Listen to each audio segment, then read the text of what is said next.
Do you want to make money online by selling petty things, petty recipes, making them in the kitchen? Let go and let me show you how to make coconut biscuits. Very simple recipe. Practice it and sell it at your locality. Wherever you find yourself and you make money online. Let's go to the kitchen. Let me show you. But don't forget to subscribe to my channel anytime I bring you interesting videos like this. Let's go to the kitchen. Let me show you how to do it. Hi lovely people, today I'm making Ghanaian polo recipe or coconut biscuits. Let's get started.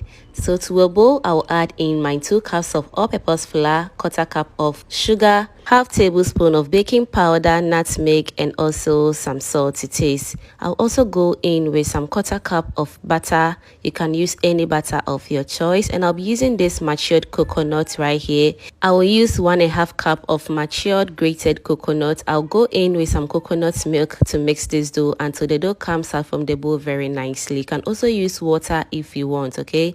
Now let's roll out the dough very nicely and cut them into the polo shapes that we normally do. You can as well cut this in any shapes that you want, okay? Heat up your oil and start frying this until it turns into the perfect golden brown color, just like this. Let me know in the comment section what you think about this coconut biscuit or polo recipe. Thank you for watching and kindly subscribe for more videos. Bye.